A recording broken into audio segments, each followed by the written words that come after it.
I think it's because he knows on his timeline or wherever he's from, he wasn't super happy. Yeah. He's so obsessed. You think he can feel that he was not happy? I think he can feel that he was not happy. Okay.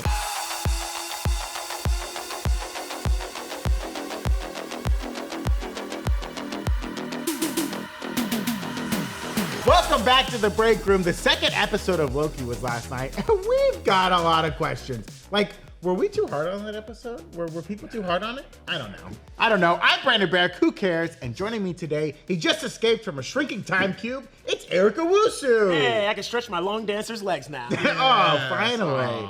And he hasn't been allowed in a McDonald's since 1982. It's Tommy Bechtold. Semantics are important here inside a McDonald's. I've been lapping around those drive-thrus like a NASCAR driver 6 times a day, 7 times a day, 8 times a day.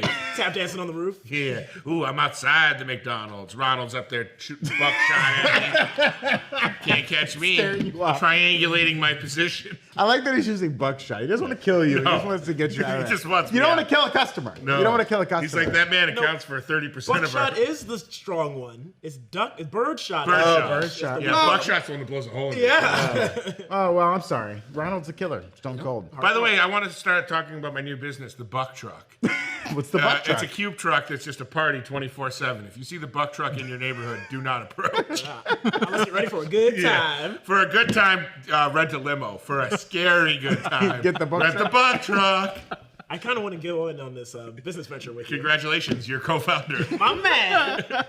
Well, if you haven't already, be sure to watch our Inside Marvel episode about the second episode where Eric Voss and Maud Garrett discuss their post-episode thoughts as we look forward to what's hopefully an exciting season. Yes. But we still have some questions, and we're going to talk about them today. Before we kick things off, or as we kick things off right now, what were you guys' initial reaction to the episode?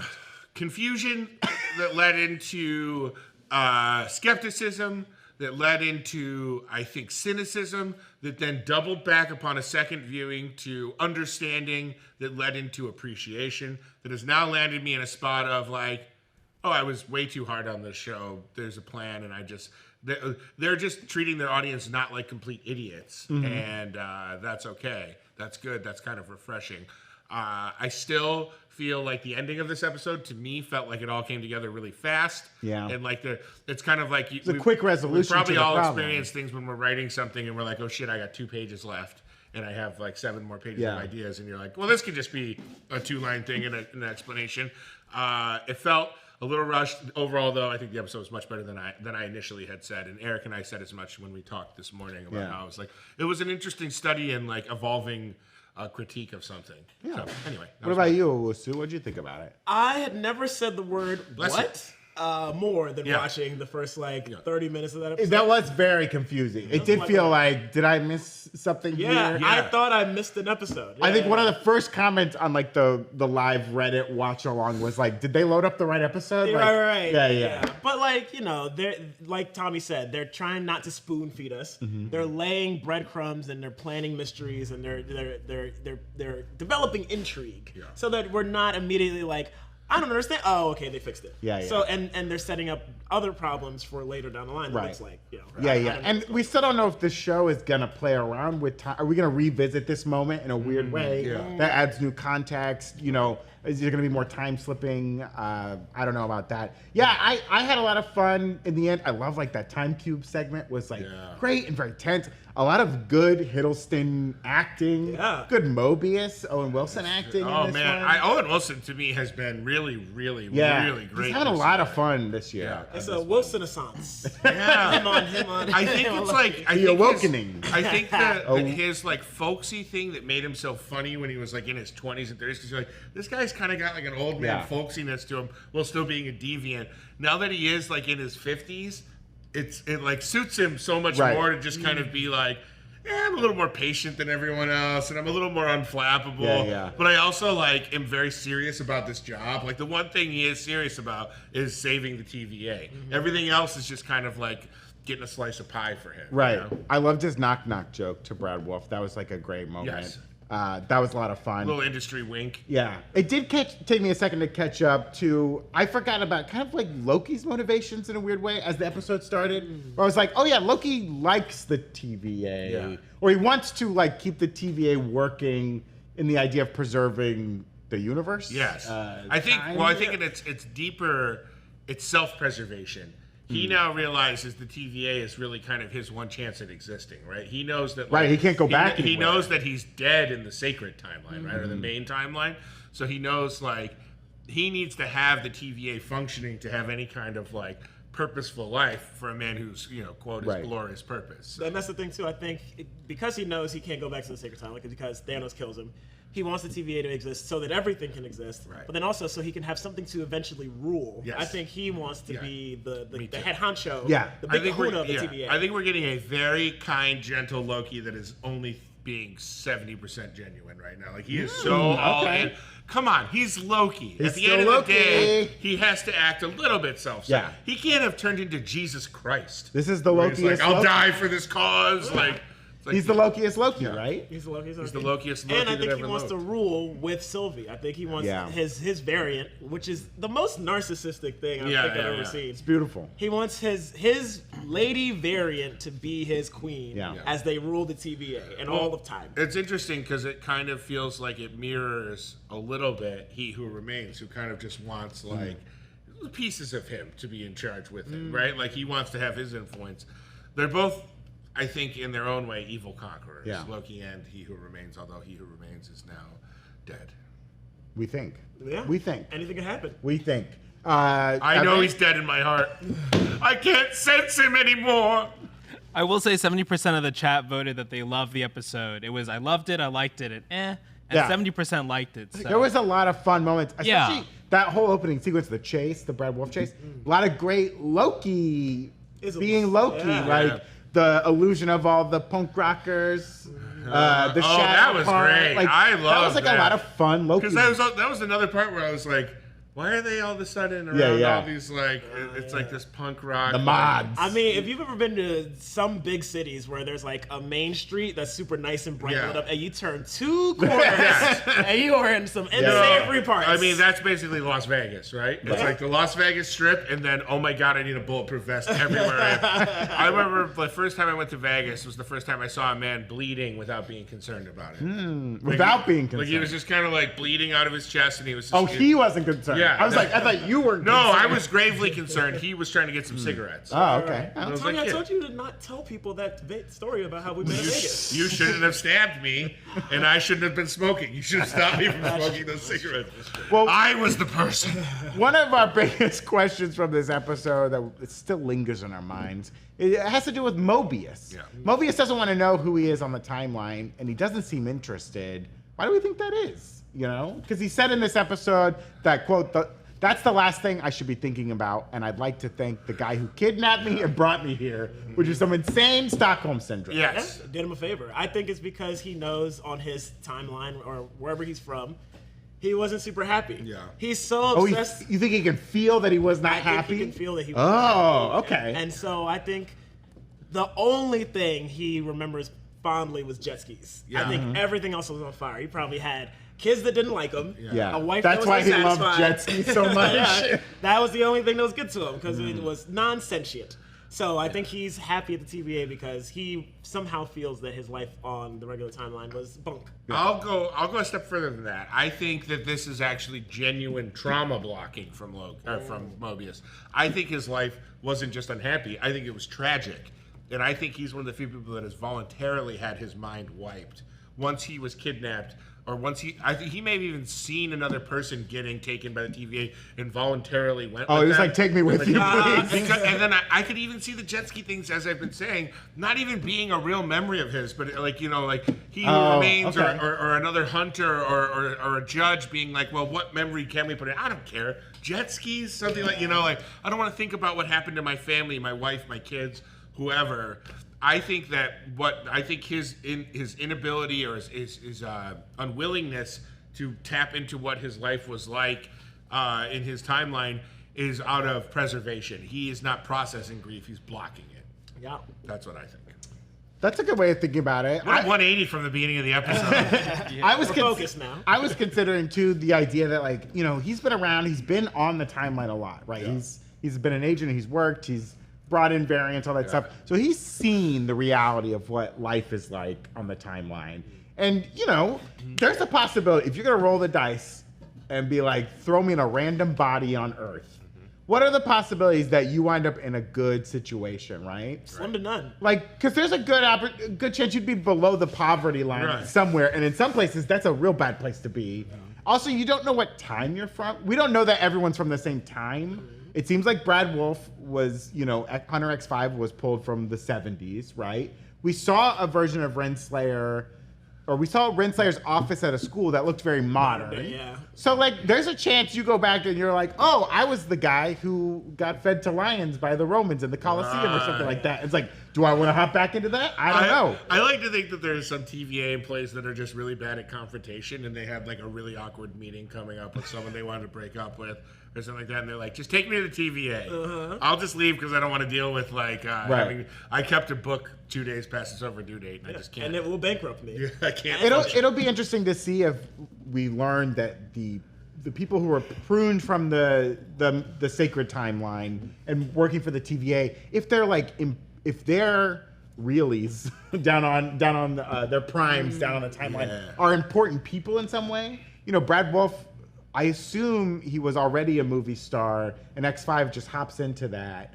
And the fact that maybe something happens that caused a branch timeline for that person had to be pruned because Brad Wolf is important in some way or guides culture in a way that the timeline needs to move in that direction. That's why that has to happen. That's why that pruning has to happen. Not just any old person can cause a branch timeline, but you have to have some importance in some manner. Right. Does that make sense? Yeah. You gotta be big enough to rock the boat. Yeah, right. It's like if some Joe Schmo on the street branches the timeline, who cares? That'll peter out anyways. It's not useful. It's not strong enough to grow. It'll just die on the vine. So maybe Mobius is an important person. Yeah. And Mobius, even his name, Mobius, if you know a Mobius strip, is this kind of infinitely into itself kind of thing. Which is also what an Ouroboros is, isn't it? A snake eating its tail? Yes, Yeah. Ouroboros, So what are all these people that have names that are related to time? we all just do our time thing? names. You have to have a cool time name to work there. Call me Infinity. That's also why they went to the Hunter Yes, system Evan? of letter and number, because they ran out of cool time names. I have this later on in the script, but I figure it's a good time to ask it now. Do you guys see Eric Voss's theory about Mobius and Jack? Yes, I did. I like it. So Jack from McDonald's, Eric was thinking maybe that could be the young version of Mobius. Because Mobius would have been a teenager around that time. Mobius would have been a teenager. He has kind of a southern twang to it. This is a branch timeline, but that means that Jack exists on a regular timeline somewhere. And the moment where Mobius walks into McDonald's, Jack had just gone to the back. They don't see each other, and Mobius loving the apple pie and being so happy to eat one. I don't know. And just loving McDonald's in general. Right. Here's my theory. Jack is the creator of Jack in the Box. And he must be killed by McDonald's. Roy Kroc is going to come in with a shotgun. The real villain is Ronald McDonald, out to kill Jack. Buckshot! Me up on the roof with Jack, dancing around while Ronald shoots buckshot at us, triangulating our position. But where am I? I'm in the McDonald's play place, but it's one of the ones that's outside. There you go. Oh, king of the play place. All right, here's something I got to get down to. Here's a question that has been really bothering our producer, Evan. It's why won't you hang out with him after work? I find him boring. No. Producer Evan is Producer He yipped all my 2CB. He yipped all of it. Producer Evan was made in heaven. Producer Dashiell was made in hell. Oh, I like that. All right. I'm so proud of that. All right. No. Here's Evan's question. Okay. And I want to preface that this is Evan's question, so if this doesn't go well, it's his fault. Great. And I think it's really interesting. Did X-5, a.k.a. Brad, have to prune or murder his sacred timeline self in order to become him? That is interesting. Did they say? Yes. It feels like he must have, or he. Well, it feels like because it's X-5, he would have murdered him, right? He seems like a straight killer, right? And he seems angry. Is he feeding him in his basement? Is he have him a Buffalo Bill situation? Yeah. Yeah, because I think the line that really stuck out to me was that he's like, we have to take our lives on the sacred timeline. Yeah. So I was like, what does that exactly mean? Yeah, you couldn't just hop back in there. He must have pruned him, or has there been an instance in the MCU yet, Loki or wherever, where it's almost like a Miguel O'Hara situation where someone tries to go to a different timeline to live out a life where their version of themselves in that timeline is dead or gone. Right. I don't think they've done that. I mean, that's mainly like a Spider-Verse thing. Right. It's not both Spider-Verse movies touched on that, right? In the first one, Kingpin's trying to bring a version of his wife and kid into this universe. They touch on that in Multiverse of Madness a little bit with like seeing the other Christine and in every universe whatever. Yeah, like, you know, Scarlet Witch dream walking into herself and kind of hanging out with her kids and then killing a bunch of people. Scarlet Witch, you know what I'm saying? Dog, come on. This is a family show, man. But then also, like, even Stephen Strange dream walking into his own dead body. I wish I could dream walk into Stephen Strange's dead body. You know what I'm saying? That'll give you. That was good. No, absolutely. No, absolutely not. We're all about necrophilia here on the break room. I didn't say I was gonna. I said I just want to walk into him. There hasn't been too many like of those like kind of timeline questions, like trying to take over. I mean, it's a very Rick and Morty thing, right? They're gonna they took over a place where they died. The live action incursion stuff is gonna really start kicking in soon, like in the MCU in the next couple of movies, and I think we're gonna be like, oh God, this is so intense. I'm glad this didn't happen until now. I mean, it would be an interesting way for Marvel to kind of clear out the roster and get rid of some high paid actors and just be like, yep, your character got killed during the incursion. Sorry, we got ourselves a new Thor, Chris Hemsworth. Hit the bricks, muscle man. Luke Hemsworth, come on in, Luke. Shorter muscle man. How many of them are there? I think they make a new one every year on the equinox. One hatches out of an egg. Every leap year, Well, a Hemsworth splits in two. There's three. There's Luke. There's Chris. There's. I thought there was four and only three. Liam. Oh, maybe there's another one that doesn't act. But maybe that's a Baldwin problem. Aren't there like there's four Steven, Baldwins? Billy, Daniel, and the one Wahlberg is the one that just runs the restaurant, Wahlburgers. His name's Wahlberg. His name is, I think, Danny Wahlberg, because there's Danny, Mark, and Donnie.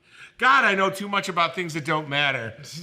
If you're a Wahlberg and you're watching, call in. I bet you Danny Wahlberg loves this channel. I bet you Mark Wahlberg prays to this channel in the morning when he gets up at 3 a.m. to do his stretching and prayers. Which Donnie was the one that was in The Sixth Sense, right? Donnie's the one that's on Blue Bloods and on The Sixth Sense. I don't watch Blue Bloods. Blue Bloods is a great show. You're the only person on the planet. No, not that's watching not Blue true. Bloods. There's a lot of us. Blue Bloods is in the zeitgeist, bro. Cops get together at the end of the day to justify why they did what they did as a family. Yeah.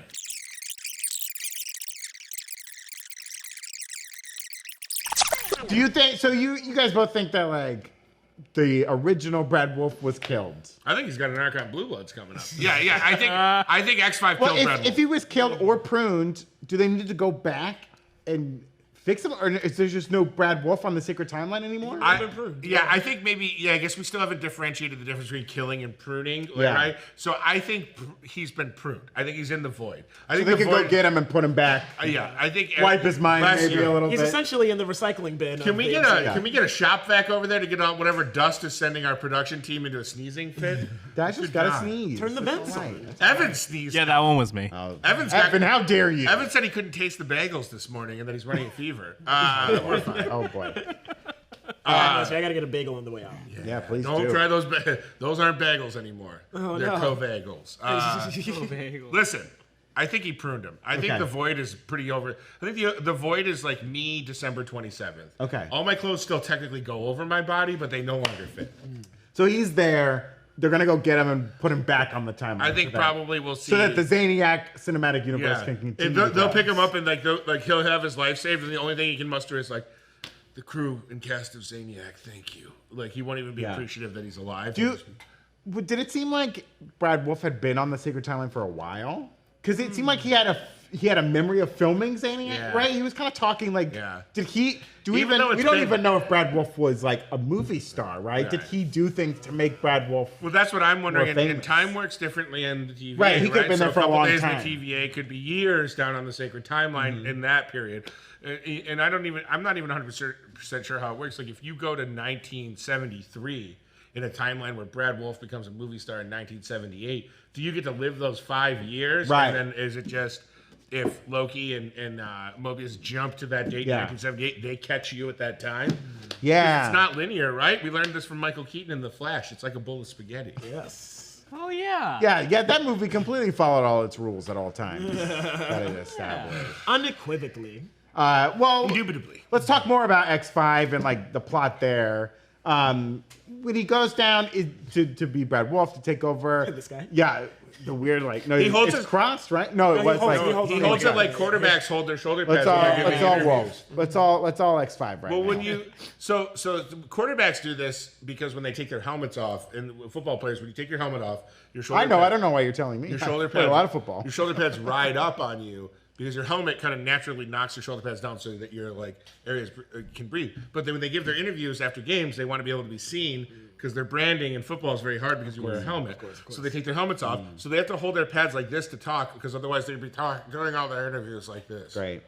You're watching Let's Go Panthers, our Friday Night Lights after show. I really chewed up Friday night. Coach Tyler, why isn't my son getting time at linebacker? Because he's not the most talented player here, Dylan. Come on now, coach. My son worked his ass off to get those reps. I gotta go to Mexico to get shark DNA. You guys didn't like season 2? Yeah, Writer strike happened? Does that actually happen? Yeah. They Season get 2. they get shark DNA. They get some weird DNA because one of the players breaks his spine. yeah. They try to get Jason. Street Season, to there's a walk. murder. Like season Oh 2 my is God. bizarre. It was the writer's strike, right? Around there. I think it was the writer's strike that messed up the second Jason season. Street Or they gets got paralyzed. They got a ton of notes from NBC. They're like, you got to make this show sexier. We need death. We need shark DNA. We need shark DNA causing death. Speaking of X-Files, let's talk about his reasonings for going back to the sacred timeline. Was he doing that just to mess with Loki and Mobius and distract him from what Dox was doing? Or is he really just as simple as like he's afraid of Sylvie and didn't want to bring her in, so he just said, fuck it, I'm going to go live on the timeline somewhere? I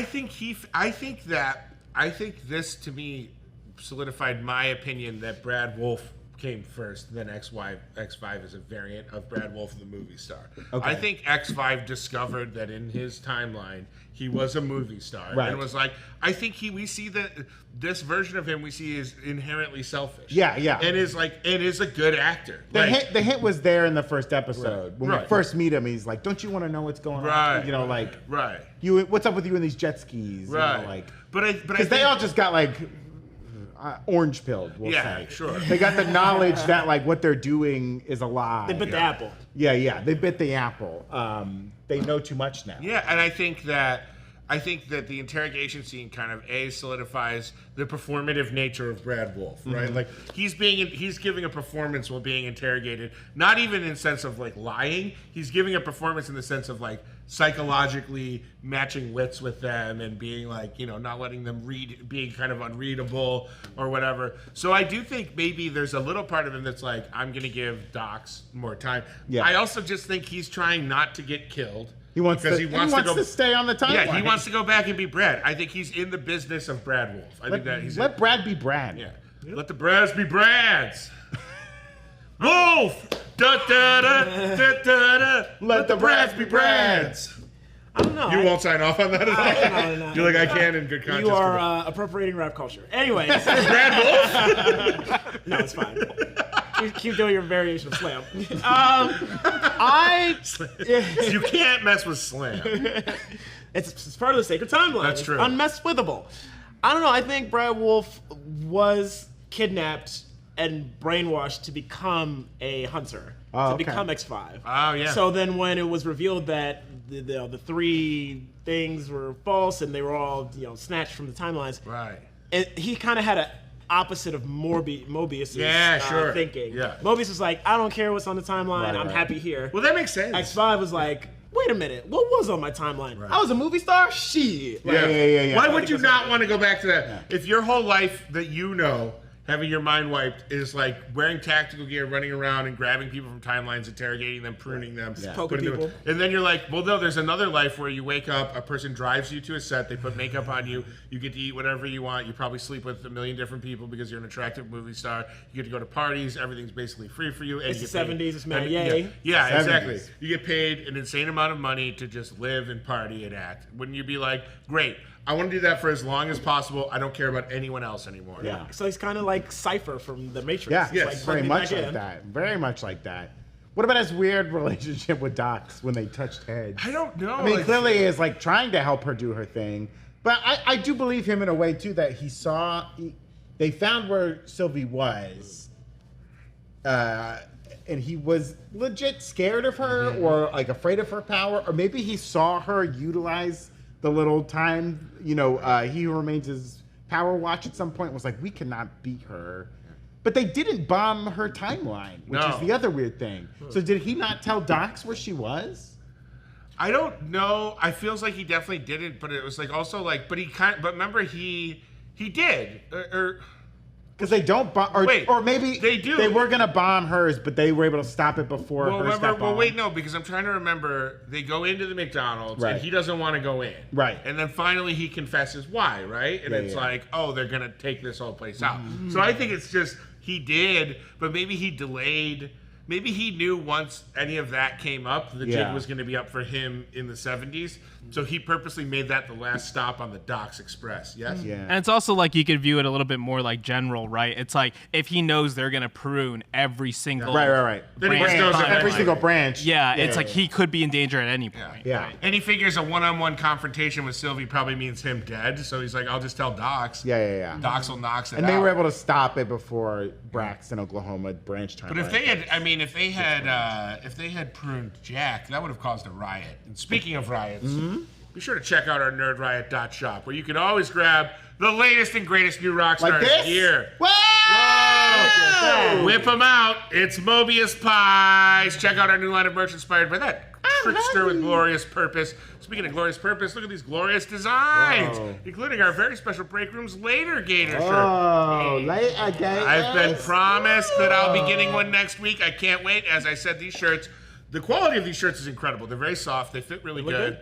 But they also make me feel like I'm back in Myrtle Beach in the years 2002. The song "Yeah" by Usher and Little John is blaring through the radio, and Ludacris as well.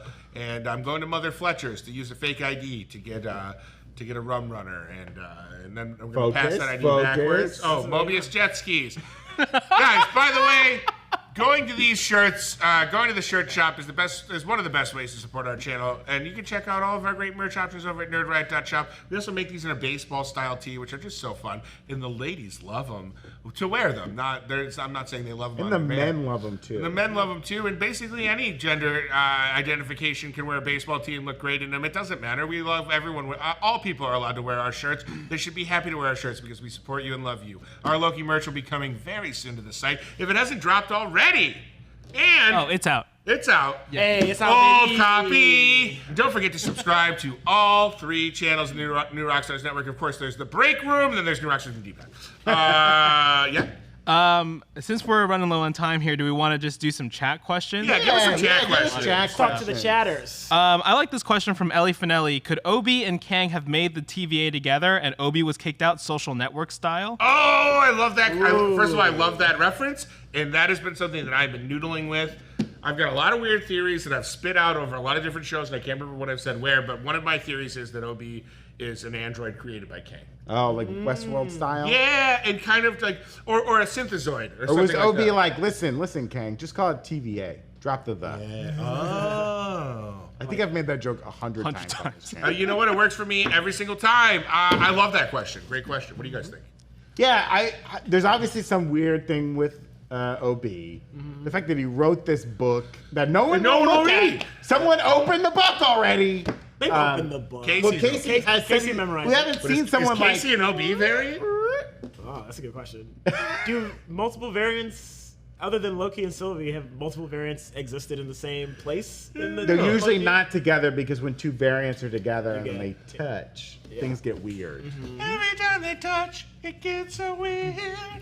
What a musical episode. But there's definitely some history with like Obi and Kang, and it'll be interesting to see what it is. I mean, we do know Eric Voss has pointed this out before. Like the actor Ke Kwan is like he can like do stunt. He's a legit stuntman because he was a stunt coordinator. He worked on like the first X-Men movie and stuff like that on the Matrix. Or John Wick. Something with Keanu. Something, yeah, one of those. He would obviously Everything Everywhere All at Once. We saw his moves. Like he's gonna bust out and fight at some point. I hope Will he so. be good? Will he be bad? I don't know. I hope he's. And who will he fight? And who will he fight? Will he fight Kang? Will he fight Quantumania Kang? Will he fight Miss Minutes?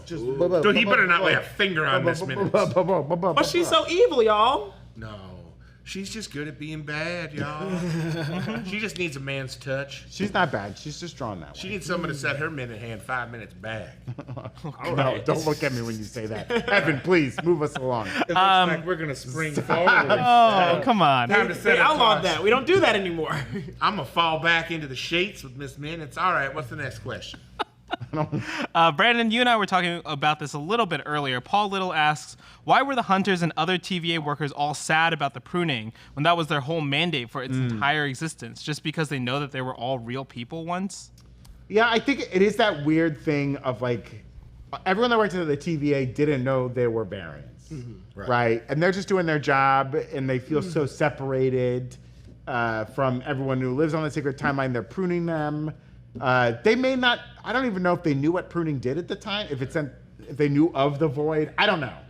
But now they've learned that that's us, right? Right. And when we're killing like variants or we're pruning them, that would be like me, pruning Q30R 32 over here, right? So it's like I think they have a newfound sense of the gravity of the situation. It's tough because they don't have the effects budget for it. I think if they had shown like whole timelines getting wiped out, people fading away, Judgment Day style, the skeletons hanging onto the fence. Oh, I said that the other day.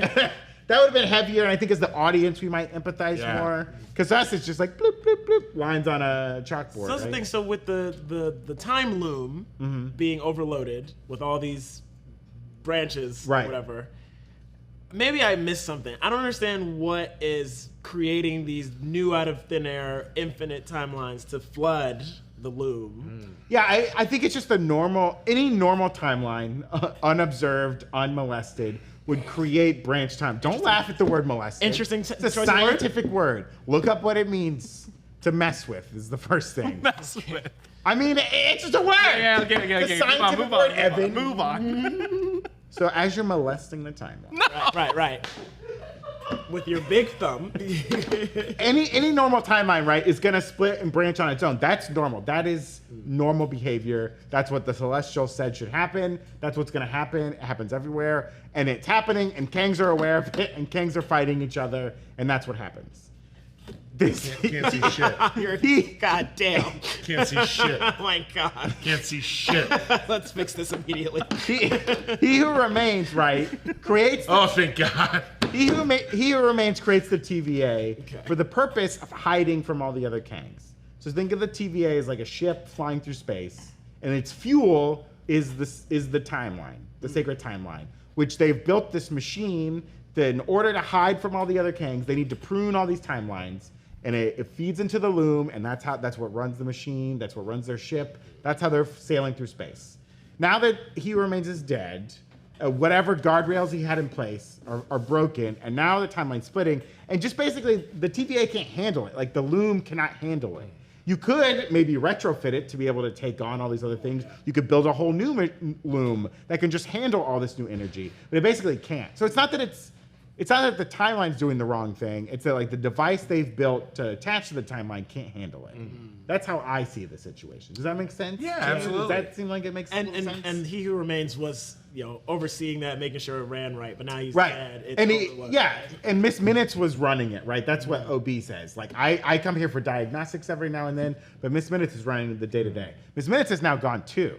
So like this has really caused this problem to get out of control, and that's why OB's like, we got to fix this thing, but we need a temporal aura that I don't got. So we're gonna have to go find a Kang out there. This minute's better be in minute 1 of episode 3. Or I'm gonna freaking flip. Yes. A lot of people are asking questions about the temp pad. We see Sylvie holding He Who Remains temp pad at the end, like while she's sitting her on little disc, the little disc thing. Yeah. But this one I want to highlight in particular, Kobe-Wan Kenobi asking, do you think they could get He Who Remains temporal aura for the door in some other way, even though he's dead? Like maybe using the temp pad we saw that Sylvie now has? Oh, that'd be interesting. Yeah, because obviously that thing is has way more power than anything else. Right. And that could possibly be what was keeping the timelines in place. Maybe just bringing that back would fix things. Who knows? But the easiest way to get a temporal aura, go find yourself a variant. We know Victory Timely's going to be in this show. But what if there's other variants that are other Kang variants in the TVA already? That's like an OB.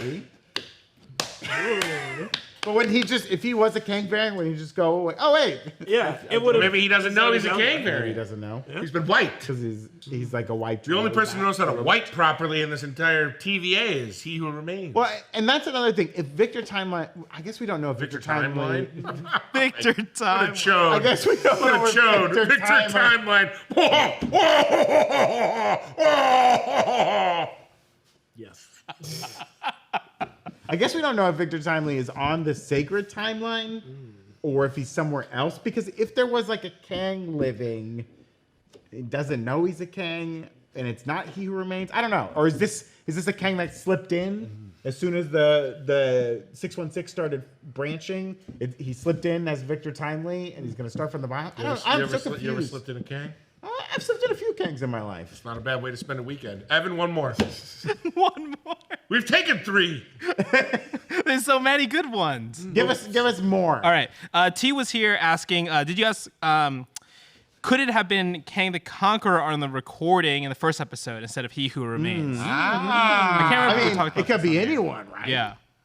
I mean, all we know about He Who Remains, other than is what he has said, right? True. And again, we know unreliable he calls narrator. himself He Who Remains, purposefully not calling himself Kang, because there's probably, if he referred to himself as Kang, there would be traceable things to figure out. There'd be dots to connect. Well, when he tells the story in the finale of the first season, and he says, like, there was a scientist who lived in the 31st century, I believe is what he says, who discovered that there were multiple universes stacked upon each other. He says that was me. Right. Right? So he is a Kang that becomes He Who Remains. Right. He's different than other Kangs. He's not like other guys, just not like like me. other Kangs. He's built different, folks. So, yes. Also, just a quick question. This might be long, but in the MCU, is time a circle or is time infinite? Well, Have they addressed that? Well, so the universe is entropy, right? The universe is expanding. There was a big boom. It's growing, and then it eventually will shrink down, and it will grow again. So it's like I think time is cyclical in that nature, and that is a repeating process. It's like a cosmic gumbo. It's like a cosmic gumbo. Ooh, that sounds delicious, actually. Does it have okra in it? From the great Love Biff okra. Whiff. Yeah. From I Think You Should Leave. Oh, right, When he plays right. Santa Claus, and he keeps referring to the script as a cosmic gumbo. I like to call it a cosmic accordion. It'll delicious. expand, contract, Delicious. expand, contract, expand, contract. Yes, Evan. Nabesh Webb asking, who do you think Loki will end up with at the end of the season, if anyone, and who do you ship him with the most? Because I know the Lokiest girlies ate last night. Moving on. I ship Loki with Hunter B-15. Oh. Should I we? think it's- I You don't it's think the- like take a shit from him. Loki and Sylvie should wind up No, together? they're the same person. They're It's not the too same weird. person. They're Perfect. completely different people. Yeah. I don't want to marry myself. I mean, I couldn't handle all It's that not raw you, sexuality. though. It's not you. It's not you. A female version of me, they could never. No one's gonna rack like But it this. has completely different genetic makeup. It's different experiences, different life. The only thing that's the same is the temporal aura. Yeah, that's the only thing that's. I don't want to mix my temporal aura with another person with the same temporal aura. as It'll make me. it stronger. I mean, I don't think Loki and Sylvie are going to end up together. I think that's just the nature of a Loki. Lokis aren't meant to are not destined to be happy and find a. They're not meant to be happy in that way. They're does not meant to Loki be- wind up with Mobius at the end of the day? Do they really love each other? Locomobus? Does the Loki bromance- is. the bromance- Loki is. Yeah. There's organs in there. Damn it. I like it. I mean, Loki and Mobius, like living in a condo together in Daytona Beach or Key West would make the most sense. Taking care of Gator. Loki. Yeah. Oh my God, running a they turn into Joe Exotic. Mobius turns into Joe Exotic, What is jet skis? and Mobius is his little crystal meth guy. I asked for help for 3 times, and not one of you answered me. I make my Goddamn one pizzas of from you. scratch. He got all his ingredients from Walmart. I will never financially recover from this. Wow. Wow. Wow. Evan, Evan? All right. you're on thin ice, buddy. Last question. Whoa! Eliza JV98 asking, have you guys ever eaten dessert first than the main course? Absolutely. Yeah, hell yeah. Recently. Ever? Yeah. I mean, yes. Who has I never guess. done this? Well, so when I go I home, also will have a full meal, eat dessert, and then have another meal. absolutely. I actually just realized that I have this really good sliced roasted turkey in my refrigerator that will be bad by the time I get back from the wedding. I'm gonna make a diversion trip home to make one last sandwich. That's good. It's probably $4. Make a road sandwich. I'm gonna make a road sandy and then get a road handy. I mean, if you have a donut for breakfast, you're basically having dessert first. I mean, pancakes and waffles. Yeah. Are oh yeah, pancakes and waffles. My mom makes, in my opinion, the best chocolate chip cookies. I've eaten many chocolate chip cookies. There are many like hers, but hers is her own. They're very good. Okay. I will, when I come home, my mom will make a batch for me at some point while I'm home, and I will house those cookies. 3 as a warm up for a meal. I'll just put 3 cookies down, glass of milk. Or just because they're there. Yeah, exactly. I mean, there is no rhyme or reason. Dessert first, dessert whenever, dessert always. Yeah, and as everyone who follows me knows, I am a dessert enthusiast. Yes. So it can come first. It can be apprendi, secondi, any of the meals. God made dessert. French Dessert fries? don't hurt. A little think dessert Italian. for your petit déjeuner. Enchanté. All right, last question. The last question here, I guess, is more of a statement than a question, but cool. mandatory fun, favorite McDonald's menu item / favorite pie? Oh, we did favorite pies already. Not favorite McDonald's pies. Favorite But pies. they only have McDonald's pies. Is like apple is always there, and then they have like seasonal. Sometimes they have Well, cherry. what about pies cherry in general? I mean, I love key lime pie. Yeah, I'm a Florida boy, y'all know. It's got to have sweet and condensed milk in it, though, to make it a real. I like fresh apple pie because I grew up in apple country. So like apple pie with the crumble on top, with like the lace or whatever they call it. That's my favorite. What about you? I love the rarest McDonald's dessert of all time.